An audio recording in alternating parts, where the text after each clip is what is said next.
चंद्रमा का चरित्र अगर शास्त्र में पढ़ोगे तो नास्तिक बन जाओगे। अब ये मन कितना बुरा बुरा सोचता है, ये अपने अपने मन से सब पूछ ले। ये मन कितना बुरा सोच लेता है, इतना निकृष्ट बातें सोच लेता है ये मन। ऐसे ही चंद्रमा का भी स्वरूप शास्त्रों में वर्णन है। बोले तेरा कार्य बढ़िया। भगवान कहने लगे मैं मर्यादा पुरुषोत्तम के रूप में हूं, 1 महीना हो गया था दर्शन नहीं। अगले अवतार में सब दुनिया सोई जाएगी, केवल तू मेरा दर्शन करेगा। तो कृष्णावतार जब लेकर के भगवान सब सोए हुए थे, केवल एक चंद्रमा था जिसने भगवान का दर्शन किया। अपने नाम के साथ राम ने चंद्र जोड़ा है, लेकिन कृष्ण ने भी चंद्रवंश में है। रोहिणी मैया ने बड़ी भारी तपस्या की थी, इसलिए रोहिणी नक्षत्र में ही क्यों आए? इतनी तपस्या करी थी रोहिणी ने, उसकी तपस्या पर रोहिणी को बुरा न लग जाए कि मेरे गर्भ में नहीं आए, इसलिए नक्षत्र रोहिणी चुना था भगवान। सबके ऊपर कृपा है, नक्षत्रों के ऊपर, करणों के ऊपर, सबके ऊपर कृपा इस कृष्ण ने कर रखी। ऐसा कोई तत्व नहीं है नारायण में चुप जाऊं शायद बोलते बोलते, लीला कोई बचा नहीं इससे कृष्ण, जिसके जहां तक ये पहुंचाना। मन को पवित्र किया भगवान ने, एक मन पवित्र हुआ तो सब मन पवित्र हो गए। जब तक मन पवित्र नहीं होता है तब तक शरीर की अपवित्रता भी नहीं जाती है। पहले मन में धारणा करनी पड़ती है, तब भगवान ने पूतना को बाद में समाप्त किया है। दूसरी लीला, तीसरी लीला भगवान की, सूर्य का दर्शन किया, सूर्य को पवित्र किया, एक आत्मा पवित्र, सब पवित्र हो गई गृहस्थी। अब भगवान कुछ बड़े होने लगे, मैया अपनी तरफ आकर्षण करने के लिए खिलौना दिखाती है भगवान। ले ले लाला लाला, देखते देखते 3 महीने के भगवान होने को आए। जन्म नक्षत्र तीसरी बार लौट करके आया, एक माला पूरी हुई परीक्षित। और ऐसा संयोग जुड़ा कि जिस दिन जन्म नक्षत्र आया ना तीसरे महीने का, उसी दिन भगवान ने करवट बदली। बस यशोदा ने देखा कि लाला ने करवट बदली और उत्सव मनाने का तैयार। सब हमको निमंत्रण।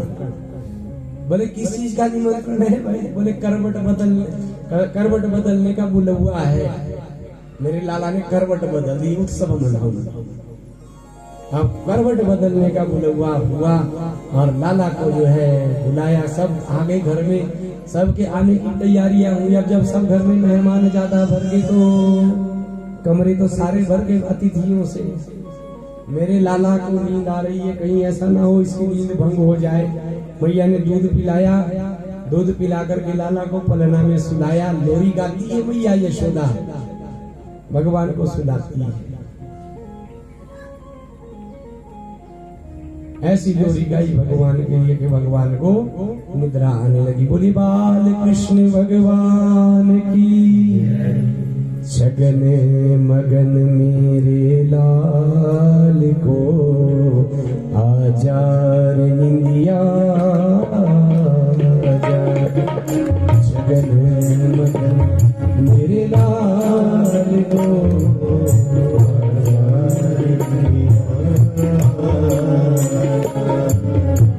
छगन मगन मेरे लाल को आजार निंदिया,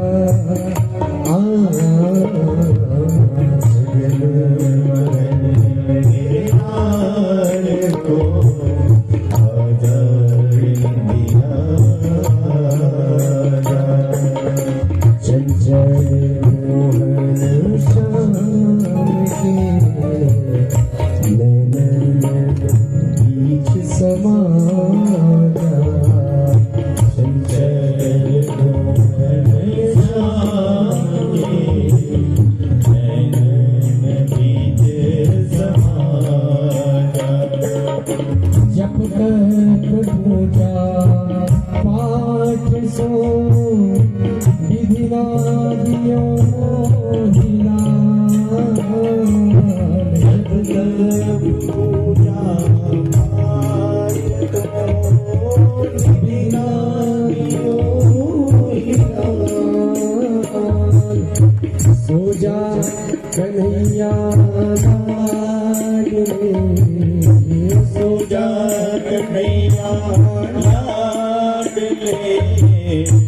मैया बजाएगा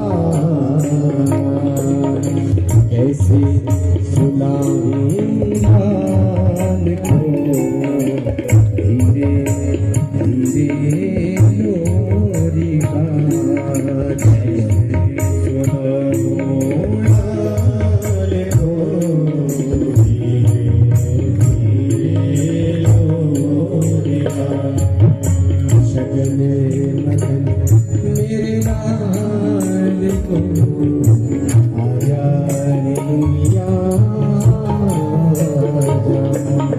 शगने मगन मेरे लाल को आजा रे दुनिया।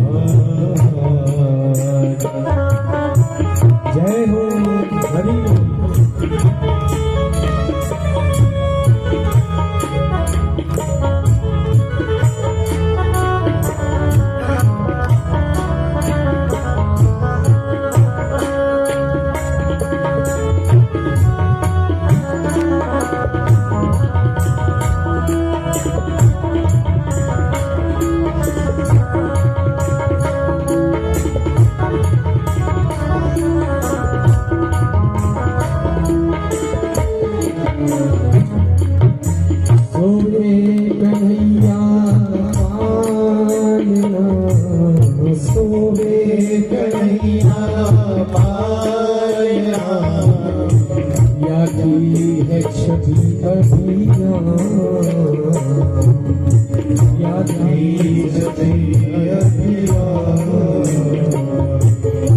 आंगने की शोभा आंगने की शोभा मेरो मन मोहने श्याम आजा दुनिया लाल को मैया रही है सुना आजा दुनिया लाल को मैया रही है शगने मगन मेरे लाल को आजा रे दुनिया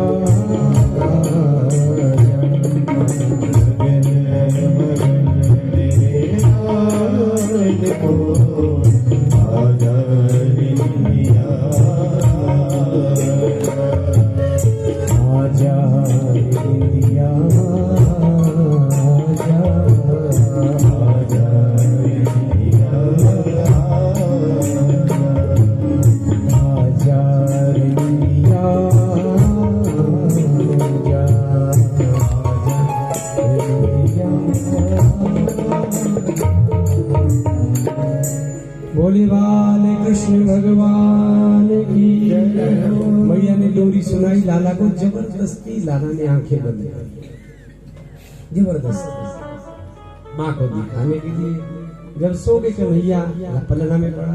अब मेहमान घर में आने लगे परीक्षित जैसे ही घर में गोपियां आई तो सबसे पहले मैया को कौन देखे सब लाला को ही देखने के लिए आती है सब देखेंगे उसको मैया से पूछी मैया कहाँ है लाला अभी सो रहा है सबको बेचैनी है। मैया ने देखा भीड़ ज्यादा बढ़ गई पलना उठाया घर के बाहर रख दिया शकट के नीचे घर के सारे बर्तन जहाँ रखे हुए दूध दही घी सब इकट्ठा करके बाहर रखा शकट के नीचे पलने को रख दिया मैया यशोदा। अब जब गोपियां आ गई भगवान सोए हुए तो गोपियां कहने लगी यशोदा मैया कहने लगी कि भाई अब आ गई है तो उत्सव मनाओ। अब उत्सव मनाने लगी गोपियां भगवान के नाम के गीत गाने। अब भगवान के नाम के गीत गाए जाए तो भगवान कैसे सो सकते हैं। मैया तो सुनाती है कन्हैया को लेकिन गोपियां जगा गीत गाए जाने लगे तो कीर्तन होने लगा तो भगवान छोटे से हैं इन महीने के हाथ पैर चलने लगे भगवान के पैर पलने ढोलक में इतनी जोर की थाप लगी कि शकट के ऊपर भगवान ने जोर से पैर किया शकट उड़ा आकाश में से उड़ करके पृथ्वी पर धड़ाम से जितने भी दूध दही घी के मटके थे ना परीक्षित, सब फूट गए। पलना भी उलट गया, कन्हैया क्षीर सागर में पड़े हुए। क्षीर साई नारायण यशोदा नंद की गृहस्थी को कृतार्थ करने के लिए आए हुए। देखिए अब देख अपना स्वभाव यहाँ भी आकर के पूरा कर लेते अपना शौक। दूध के सागर में भगवान रहते, दूध दही घी के सागर में भगवान आकर के लेट गए नीचे। छोटा क्षीर सागर बन गया, छोटे से बाल कृष्ण भगवान उसमें लेटे गए। शकट को भगवान ने उलट दिया। ये शकट था, शकट के बीच में एक दैत्य बैठ करके आया था, नाम था शकटासुर। कहने लगे परीक्षित ये पूर्व जन्म में हिरण्याक्ष का पुत्र उत्कच था, लोमश ऋषि का शिष्य था, आश्रम में सेवा करने जाता था। अब गुरुओं के तो असुर भी शिष्य हुए, ऋषि मुनि सब शिष्य। लोमश ऋषि ऐसे ऋषि है, आज भी एक रोम गिरता है उनका। जब एक कल्प गिरता है, ब्रह्मा जी का एक दिन होता है ना, तब एक रोम गिरता है। इतनी लंबी आयु है आज भी। हमारे हजारों रोम गिरते हैं रोज। एक रोम गिरता है जब ब्रह्मा जी का एक कल्प बीतता है। इतनी लंबी आयु है इनकी लोमश ऋषि के। तो इस सृष्टि में विपत्तियों से निपटने के लिए अपने आश्रम में अनेक प्रकार के फलदार वृक्ष लगाए हुए हैं, अनेक प्रकार की औषधियां लगाई हुई है। ये उत्कच आता है, शरीर में बड़ा लंबा चौड़ा बैठता है, वृक्षों को तोड़ देता है। फल खाए तो बुरी बात है, और वृक्षों को तोड़े तो लोमश ऋषि को अच्छा नहीं लगता। बोला तू आता है, जब भी आता हूँ तो बात करता गुरुदेव मेरा शरीर इतना बड़ा क्या करूं मैं, मेरा थोड़ी दोष है इसमें। बोले तू दे रही तो जा, दे रही तो जा। कहने लगे गुरुदेव मेरा इतना छोटा अपराध और सजा इतनी बड़ी, मेरा उद्धार कैसे होगा। बोले एरे पर जब आता था, जैसे ही वृक्ष दिखता था इस पर लगा हुआ था, पैरों से ठोकरे मारता था। ये किसी चीज पर पैर से ठोकर मारता हुआ चलता था। आज भी लोगों का स्वभाव होता है, जूते पहन करके कहीं ना कहीं ठोकरे मारता हुआ चलता है। ये उत्कच भी ऐसा ही था। बोले जब तेरे पे भी ऐसी ठोकर भगवान की पड़ेगी ना, तब तेरे को देखना। आज भगवान का चरणांगुष्ठ का स्पर्श हुआ तो दीपे देह धारण करके भगवान के रूप में जाता है। बोले कृष्ण कन्हैया लाल की। भगवान की लीला ये शक्ति कोई और नहीं है, गृहस्थ जीवन है। गृहस्थ जीवन में भगवान आते हैं। दो पहिए गृहस्थ जीवन की गाड़ी के होते हैं, पति पत्नी। द्वापर का युग ऐसा था, पत्नी पति की सेवा नहीं कर पा रही थी, पति पत्नी का सम्मान नहीं कर पा रहा। गृहस्थ जीवन में अगर सुखी जीना है तो ये सूत्र है भागवत का, पत्नी पति की सेवा करे, पति पत्नी का सम्मान करे। बहुत विरोधी बातें हैं। आज के समय में पत्नी पति की सेवा नहीं कर पाती है। पैर धोना, पति के पैर धोए जाते ही आज की देवियों के लिए आश्चर्य है। बराबर के रिश्ते हैं बड़े। और पैर धोने की साधन ऐसी थी, पति के पैर धो दिए तो समझ लो बिगड़े से बिगड़े पति को भी जो है सुधारा जा सकता है। किसी को अगर गिराया जाता है ना तो पैर पकड़ के गिराया जाता है। ये भी सूत्र है। पुरुष अभिमानी होता है, पैर धुल के तो सब कुछ दे देगा। पत्नी पति की सेवा करे, पति पत्नी का सम्मान करे। पति पुरुष के अहंकार वश, पुरुषता के अहंकार वश पत्नी का जगह जगह पर अपमान करता है, परिवार के सामने नीचा दिखाने का प्रयास करता है। बस अगर पति पत्नी का सम्मान करने लग जाए ना और पत्नी सेवा करने लग जाए तो फिर सब सुधरा हुआ है। फिर भगवान खेलेंगे। ये गृहस्थ जीवन ही तो बिगड़ा हुआ था। पति सम्मान नहीं कर रहा था, पत्नी को बार बार बात पर नीचा दिखाता था। पत्नी का पति पर विश्वास नहीं था, पति सम्मान नहीं कर पा रहा। ये गृहस्थ जीवन को सुखी बनाने का सूत्र है। करके देखो कुछ दिन तक, ना हो चमत्कार तो फिर हम कथा ही कहनी बंद करें। करो तो सही, प्रयोग तो करो। दोनों एक दूसरे के पूरक होते ना, पति पत्नी। सब गृहस्थ जीवन को भगवान ने एक जगह ठीक किया तो सब गृहस्थियां ठीक हो। घर घर नहीं गए कृष्ण, कहीं नहीं, अपने घर में बैठ के। आज भी गांव में किसी भी एक के घर में आते हैं और सारे गांव में जो है लीला का असर होता है, सारे इलाके में असर होता है, सारी सृष्टि में इसका असर होता है। इस कथा एक जगह सगा भगवान के छठे महीने की लीला का वर्णन किया।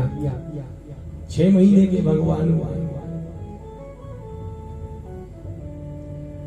परीक्षित एक दिन की बात है, मां कृष्ण भगवान को दूध पिला रही थी और दूध पिलाते पिलाते एक टक दृष्टि से भगवान को देख रही थी। सबसे ज्यादा खराब नजर किसकी है इस सृष्टि में? बहुत ध्यान से कथा सुनना। सबसे खराब नजर अगर किसी, सबसे खराब कोई सोचता है ना, कोई अगर अपने बच्चे के बारे में, तो माँ सोचती है। बुरा लगेगा माता और सोचना कभी बाइक लेके हो गिरा के आ जाएगा, लोग हवाई जहाज उड़ा रहे, तुम्हारा बेटा बाइक नहीं चला पाएगा।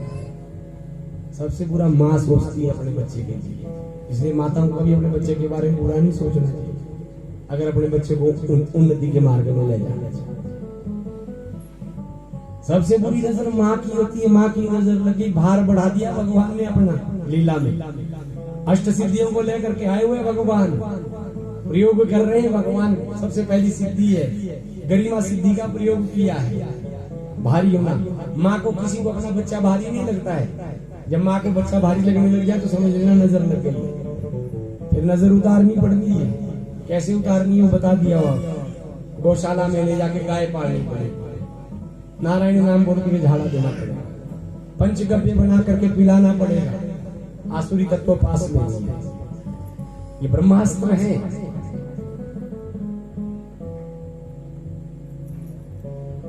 भगवान ने भार बढ़ाया और भार बढ़ा करके मैया को ऐसा लगा कि मैंने बहुत भारी उठा लिया। मैया ने कन्हैया को पलने में रख दिया नीचे। नंद बाबा को कह दिया आप उठाओ इसको। बस नंद बाबा के हाथ में कन्हैया गए परीक्षित, और अचानक मौसम ने रुख बदला। ब्रज में जो ऐसा तूफान आया जब भगवान ने सिद्धि का प्रयोग किया। अष्ट सिद्धियों को लेकर के आए हुए भगवान, ऐसा तूफान आया। रजसा तमसा वृतम, रजोगुण तमोगुण से भर गया, अंधेरा छा गया दिन में ही। बवंडर के रूप लेकर के तृणावत नाम का दैत्य जो है ब्रज को गोकुल में आ गया। जैसे ये ब्रज में आया, नंद बाबा ने कन्हैया को गोद में उठाया, पीछे हटते हटते हटते हटते भांडीर वन में पहुंच गए। जाकर के भांडीर वन में जैसे जाकर के पहुंचे, इधर बरसाने में वृषभानु जी श्री राधा जी को का भी अवतार हुआ है। राधा जी को लेकर के भांडीर वन में पहुंच गए। ब्रह्मा जी ने देखा राधा कृष्ण आ गए, आकर के दोनों का विवाह करवाया। राधा जी से कहने लगे माँ मेरी लीला में आप सहयोग करना, मैं अब लीला प्रारंभ करूंगा, आपके बिना लीला शुरू नहीं कर सकता। लोग भेजते हैं राधा जी तो प्रेमिका है भगवान, पता नहीं क्या क्या लिख के भेजते हैं आज के समय। गर्ग संहिता का ये वर्णन है। भगवान कृष्ण आत्मा तु राधिका तस्या रमयन सुहृदो गुणै। भगवान की आत्मा राम है ये श्री राधा जी। एक क्षण भी लीला जब भगवान को शुरू करनी है, अब गुण त्रिगुणात्मिका सृष्टि के ऊपर भगवान अधिकार करने जा रहे हैं। त्रिगुणात्मिका सृष्टि है, जो गुण तमोगुण बढ़ चुका था, इसको बैलेंस करना है भगवान को। सत्वगुण खत्म हो चुका था, तो ये गुण समाप्त नहीं होते, कम ज्यादा मात्राएं होती है। कभी रजोगुण बढ़ता है, कभी तमोगुण बढ़ता है, कभी सत्वगुण बढ़ता है। इसको बैलेंस करने के लिए भगवान आते हैं। सत्वगुण का प्रभाव है उस जगह से उठेगा ही नहीं, रजोगुण का प्रभाव वो बैठेगा ही नहीं, तमोगुण का प्रभाव है वो सोता ही रहेगा। ये प्रभाव है गुणों का। त्रिगुणात्मिका सृष्टि है, तो रजोगुण तमोगुण ज्यादा बढ़ चुका था। सत्वगुणी भक्ति प्रकट करने के लिए भगवान आए थे, तो रजोगुण तमोगुण को भगवान ने गुणों के ऊपर कृपा करी है। विवाह हुआ भगवान का आकर के, और भगवान जो है वापस लौट करके जब नंद बाबा की आए तो तृणावर्त ने बाबा ने कन्हैया को जो है पलना में रख दिया। पलने को ऐसा चक्रवात का रूप लेकर के आया ये तृणावर्त, भगवान को घुमा करके आकाश मंडल में लेकर गया। आकाश मंडल में लेकर के गया। भगवान लीला में देखते ये ललिता का घर, ये विशाखा का घर, ये चित्रलेखा का घर, ये बरसाना दिखाई गई राधा जी का घर। राधा श्रृंगार करके बैठी हुई थी, विवाह तो अभी हुआ। बस अब इससे बाहर नहीं हमको जाना है। भगवान रुक गए। पहले तो भगवान हल्के बने, अणु रणीयान महतो महीयान, अणु के समान हल्के हो गए भगवान। तृणावर्त उठा करके ले गए आकाश मंडल में। आज के वैज्ञानिक कहते हैं कि ओजोन परत फट गई है महाराज प्रदूषण के कारण, वायु प्रदूषण के कारण। तो इसको भी भगवान स्वयं दूर करते। भगवान के ओजोन परत को ठीक किया उंगली से जाकर, अंतरिक्ष तक भगवान गए। ये सब भगवान के अपने घर को ठीक कर रहे भगवान, तो इस सृष्टि को दी। आज भगवान ने जब ये ओजोन परत को ठीक कर दिया तब लीला में तो अब ये तृणावर्त सोचता कि मैं कहीं नंद बाबा के आंगन की शिला को उठा करके तो नहीं लाया, कहीं नीलगिरी की शिला तो नहीं लाया। भगवान कहने लगे मेरे भक्त पत्थर में भी मुझे देखते और तू कैसा मूर्ख है, मेरे में जो मेरे को पत्थर समझ, जिसकी जिसमें गति मति होती वही भगवान नीलगिरी शिला पर ही पटक दिया भगवान। इसका भी उद्धार किया, दिव्य रूप धारण किया, यह भी गोलोक धाम हो जाता है। बोले कृष्ण कन्हैया लाल की। सुखदेव जी कहने परीक्षित ये भी पूर्व जन्म का एक राजा है, पांडु देश का राजा सहस्राक्ष है। पांडु देश का राजा सहस्राक्ष है। अनेक रानियां थी इसकी। सनातन का नियम है कि समय समय पर जीव को अपने धर्म का पालन करते हुए तीर्थों का भी सेवन करना चाहिए। किसी समय में अपनी रानियों को लेकर के सहस्राक्ष नर्मदा सागर के तट पर गया, नर्मदा जी में स्नान करने के लिए, जहाँ पर भगवान शिव के पार्थिव शिवलिंग प्रकट होते हैं। नर्मदेश्वर शिवलिंग जहाँ निकलते वहां गया स्नान करने के लिए। रानियों के साथ स्नान कर रहा था। तीर्थ में स्नान करने की भी मर्यादाएं हैं, अमर्यादित होकर के स्नान किया।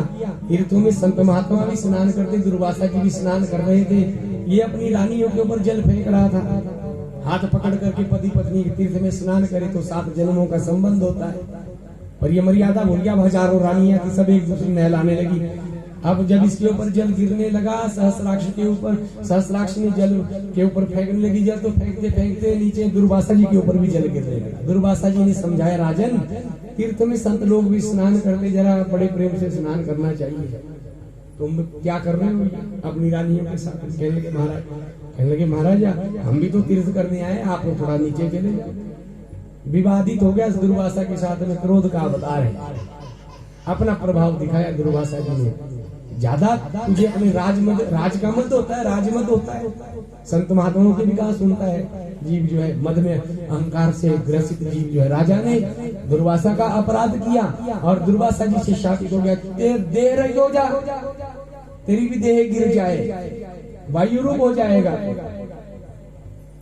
फिर देखता हूं कैसे तू ये जल क्रीड़ा कर रहा है पत्नियों के साथ। आभास हुआ, चरणों में पड़ गया, गुरुदेव गलती हो गई मेरे से, मेरा उद्धार कैसे होगा? बोले जैसे अपनी रानियों को गोद में ले लेकर के नहा था ना, यहाँ जिस दिन भगवान को गोद में उठाएगा उस दिन तेरा उद्धार होगा। आए इस तृणावर्त ने भगवान को जब गोद में लिया, उठा करके दे करके गया तो दिव्य रूप धारण किया है। दुर्वासा से शादी का भगवान के ही लोक को गमन करता है। बोले कृष्ण कन्हैया लाल की। एकदा प्रस्मृतं पायामासस्तनं स्नेह परिप्लुता। एक दिन की बात है, परीक्षित मैया ने कन्हैया को जो है प्रातः काल उठी स्नान करवाया। स्नान के उपरांत भगवान को जो है दूध पिला रही थी। अब की बार देखा नहीं, माँ ने अचानक नजर पड़ी, भगवान ने मुंह खोल दिया। उबासी आई, जम्हाई आई भगवान की तो अंगड़ाई की कथा है। जब जमाई ली तो सारा ब्रह्मांड देख लिया मुंह में। यशोदा डर गई, सारा ब्रह्मांड देखकर घबरा गई यशोदा मैया, आंखें बंद कर दी। भगवान ने अब ये माधुर्य शक्ति है, माधुर्य लीला है भगवान की। माधुर्य लीला में ऐश्वर्य शक्ति आना चाहती है। भगवान ने विचार किया ऐश्वर्य शक्ति माधुर्य लीला में आ जाएगी तो लीला बिगड़ जाएगी। त्रिविध लीला भगवान ने की है। एक लीला भगवान की है विगत जन्म मोहिनी, जिसमें भगवान असुरों को मुक्ति प्रदान करते हैं, असुरों को समाप्त करते हैं। एक है स्वजन मोहिनी, अपने भक्तों को अपनी ओर आकर्षित करते हैं। एक लीला है भगवान की स्वमोहिनी, जिसमें भगवान अपने को ही देख करके मोह में पड़ जाते हैं। अपनी लीला को देख करके मोह में पड़ जाते हैं। भगवान थोड़े बड़े हुए, नामकरण अभी तक भगवान का नहीं हुआ। विचार कर रही थी यशोदा मैया की भगवान का नामकरण का। अब भगवान मैया मैया कहने लगे, मैया मैया कहने लगे, साल साल के होने लगे। तो तेरी बादशाह से भगवान जो है, इधर वसुदेव जी को भी चिंता हुई। परीक्षित वसुदेव जी ने गर्गाचार्य जी को बुलाया, मेरे बच्चों का नामकरण संस्कार करके आओ। दो बच्चे हैं मेरे गोकुल में, आप नाम करण करके आओ।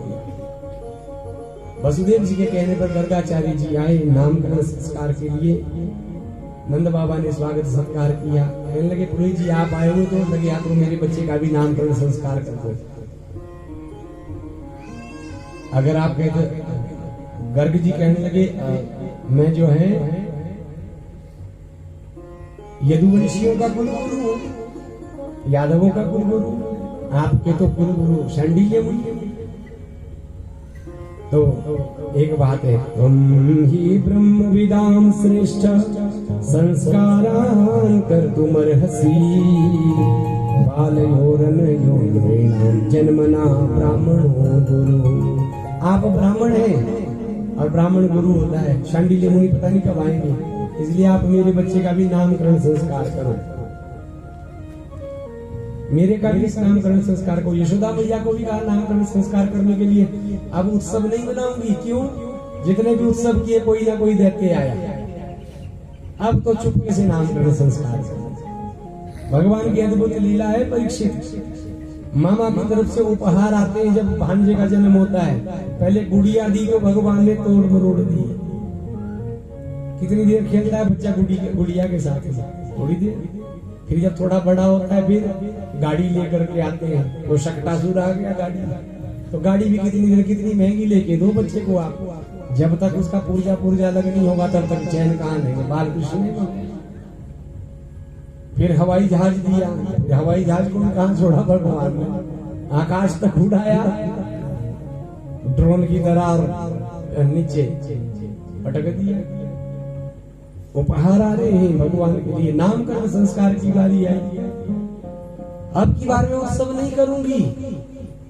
गौशाला में नामकरण संस्कार का आयोजन किया गया। परीक्षा लूंगी। रोहिणी भैया इसको साथ में लेकर के रोहिणी के लाल को अपनी गोद में ले लिया। संकर्षण भगवान को और भगवान को रोहिणी की गोद में ले लिया।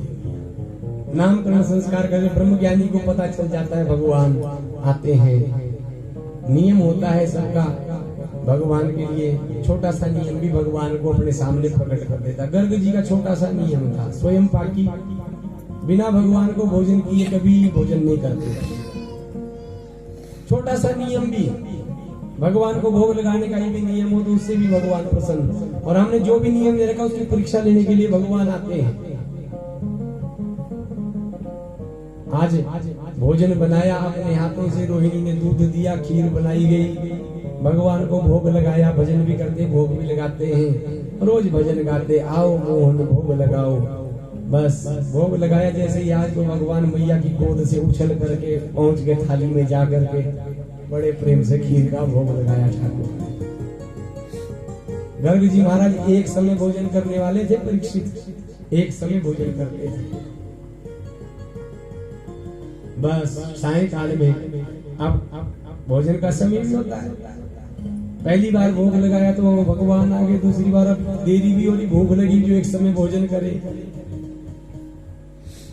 आंखें खोल करके क्या देखते हैं कि सामने भगवान है। संभालो अपने बच्चों को, संभाल नहीं सकते, क्रोध में भर गए। यशोदा को कह दिया, यशोदा मैया माफी मांगती है, पुरोहित जी गलती हो गई। रोहिणी कहने लगी ब्रह्म ज्ञानी है, हमारे बड़े विद्वान है हमारे पुरोहित जी।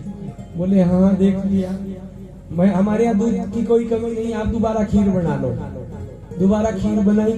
गर्गाचार्य जी पवित्रता से रसोई बनाते थे। पहले चौका लगाया, अब जब भूख लगी हुई तो कहाँ चौके का ध्यान है। पहले भूख लगी हुई थी तो चौका भी लगा हुआ था, सुंदर गोबर से लीप दिया। अब जब भूख जोर से लगी हुई तो अब क्या करें, बोले केवल शुद्धि करो, अपवित्र पवित्रो वा सर्वावस्थांग तो पीवा, जल लिया, जल का छींटा लिया, बस हो गया। खीर चढ़ाई, भगवान का भजन करने लगे, भोग लगाने की बारी आई, गरम गरम खीर। अब बाल स्वरूप की आराधना, जितना सरलीकरण भागवत में भगवान का हुआ, इतना सरलीकरण और ग्रंथों में नहीं हुआ है। ऐसा भगवान का मिलेगा भी, अभी थप्पड़ मारो, दूर चला जाए, थोड़ा सा खाने पीने की कोई चीज दिखाओ, गोद में आने के लिए मचल जाए। इतना सरलीकरण किसी पुराण में, किसी शास्त्र में नहीं, किसी धर्म में नहीं हुआ है जितना सरलीकरण हमारे सनातन में भागवत में भगवान का किया है। इतना सरल भगवान, दौड़ करके भगवान ने जैसे ही कैसा मचलता है, खाने पीने के लिए भोग लगाया गरम गरम खीर का। भगवान को भोग लगाते तुलसी पत्र भी पधराना है, भगवान को धूप भी लगाना है, घंटी भी बजानी है, ये विधि है भगवान को भोग लगाने की। पर्दे में भगवान भोज भोजन करते हैं। अब पर्दा ना हो तो आंखों का बंद कर लो, आंखों का पर्दा ही बंद कर लो, ये भी पर्दा लगाना है। गर्गाचार्य जी ने भोग लगाया, अब शुद्ध धूप लगाओ तब भगवान आते। धूप में कहाँ शुद्धता है, हम लोग पता नहीं क्या जला रहे, गले में बैठ जाए तो आवाज ही ना निकले। शुद्ध धूप होता था हमारे आग का गारा लो, उसमें घी थोड़ा सा गाय का हो, वो सबसे शुद्ध धूप माना जाता है भगवान के देवता। गर्ग जी महाराज ने भी ऐसे वो धूप लगाया, भगवान को भोग लगाया, घंटी बजाई, घंटी बजा करके भगवान यशोदा की गोद से उछल करके पहुंच गए। जैसे पहुंच रहे थे, अभी खाया नहीं भगवान ने, उतने में यशोदा ने हाथ हटा दिया।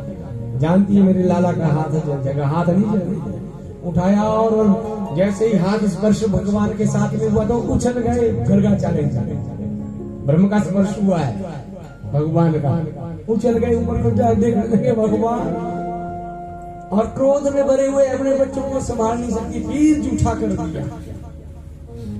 अब यशोदा मैया क्रोध में भर गई, कहा किया जूठा महाराज, मैंने हाथ भी नहीं लगाया, पर मारने को तैयार नहीं कर दी। क्रोध में विवेक नहीं होता, तपस्वियों को भी क्रोध आता है। क्रोध से बहुत बचना चाहिए, इसको धोखा देना चाहिए। आता तो सबको है, ऐसा नहीं भी आता नहीं, खत्म नहीं हो, पर इसको थोड़ा थोड़ा करके प्रयास करना चाहिए, इसको धोखा देना। इसको धोखा देकर के इन विकारों से को जो है आगे निकला जाता है, खत्म नहीं होते। तपस्वियों के अंदर भी क्रोध। यशोदा मैया कहने लगी रोहिणी से, मैं नहीं करवाऊंगी तेरे पुरोहित जी से नामकरण संस्कार, बहुत खड़िया पलट रहे, मैंने बहुत देखे ऐसे केस। मैया कहने लगी कि भाई, रोहिणी कहने लगी शांत हो जा। इधर गर्गाचार्य ने थाली पटक दी किनारे को, अब भूखे भजन ना हो गोपाला, मेरे अपनी कंठी माला।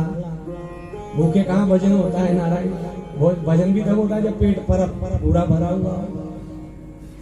अब भूख में नींद भी नहीं आती है, भजन तो बहुत हो गया, नींद भी नहीं आती, सारी रात नींद नहीं आई। गर्ग जी को आज एक अब समय निकल गया, भूत की बेला में तो करेंगे नहीं भोजन, 10 बजे के बाद तो करेंगे नहीं भोजन।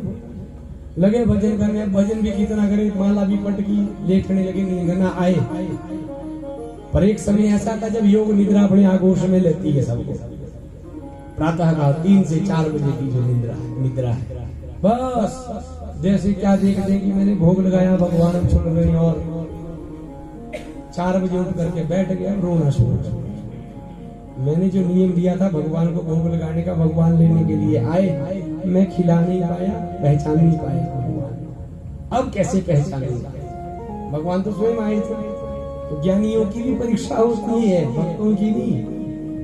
गर्गाचार्य जी की भी परीक्षा दी, आज भोग भगवान में कैसे पहचानूंगा, तो आंखें बंद कर ली, रोते भी है। जब नामकरण संस्कार करने लगे ना तो श्लोक, अयम ही रोहिणी पुत्रो रमयम सुहृदो गुणै।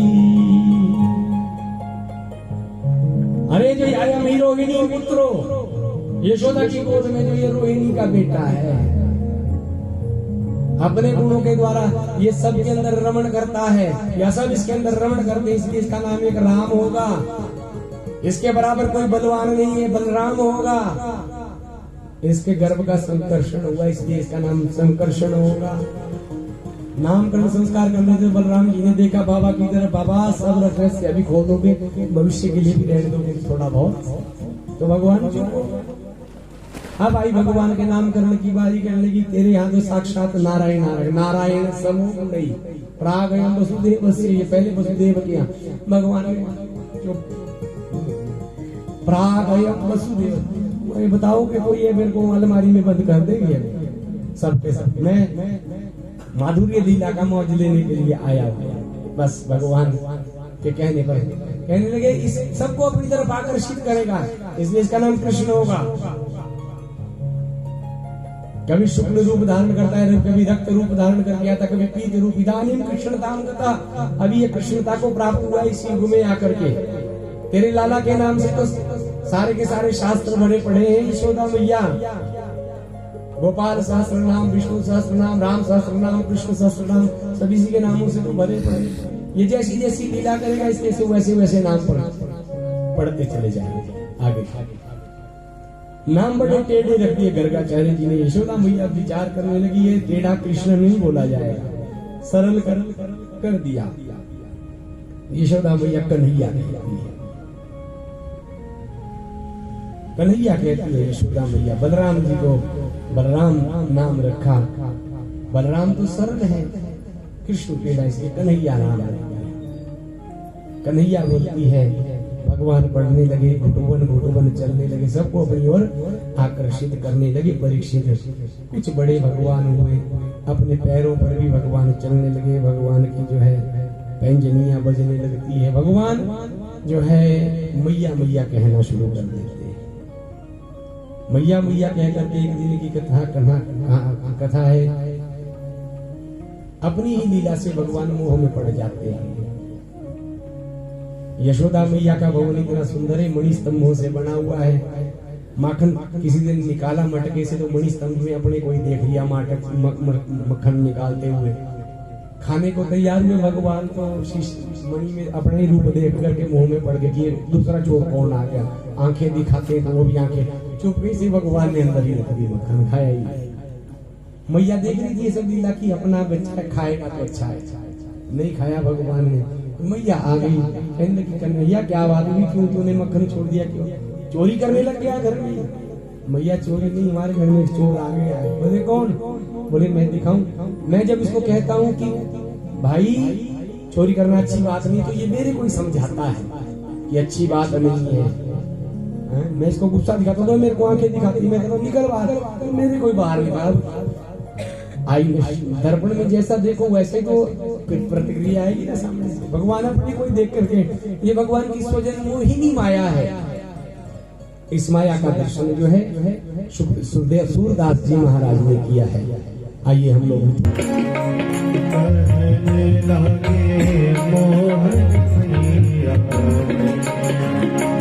पितानंद सो बाबा बाबा, पितानंद सो बाबा बाबा, पितानंद सो बाबा बाबा, पितानंद सो बाबा बाबा, हर हर हर सो मैया कहने लागे मोहन मैया, मैया कहने लागे मोहन मैया, मैया। आप बोल दीजिएगा बड़े प्रेम से, जय हो।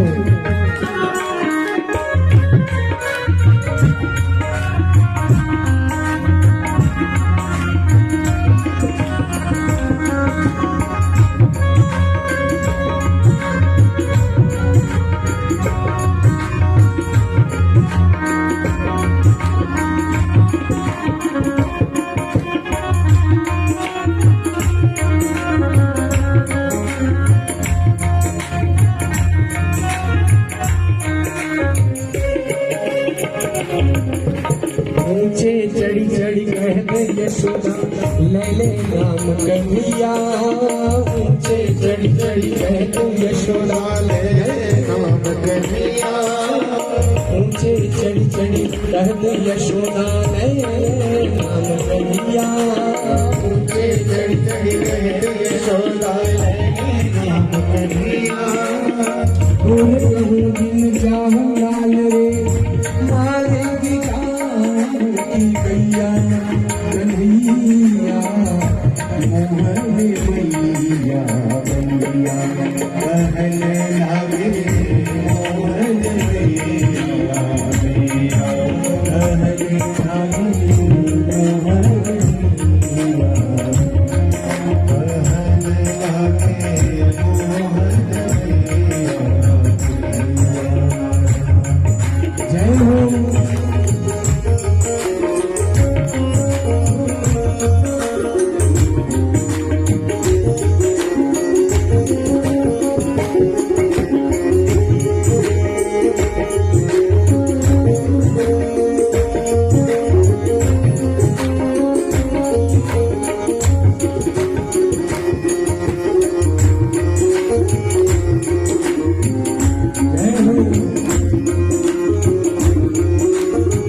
मोरी कौन करत गोकुल घर घर लेत बलिया मणिकंबन प्रतिबिंब वियोगत नाचती कुंवरी कन्हैया कन्हैया मोहन मैया मैया कहने लगे मोहन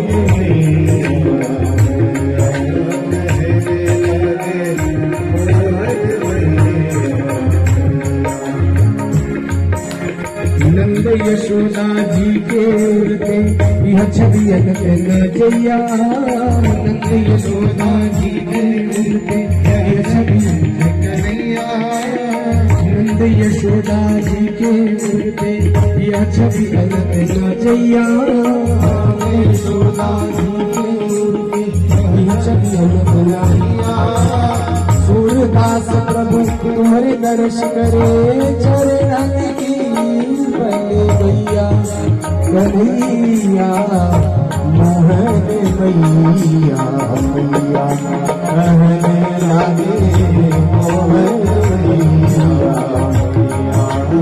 कहने लगे मोहन मैया कहने लगे मोहन मैया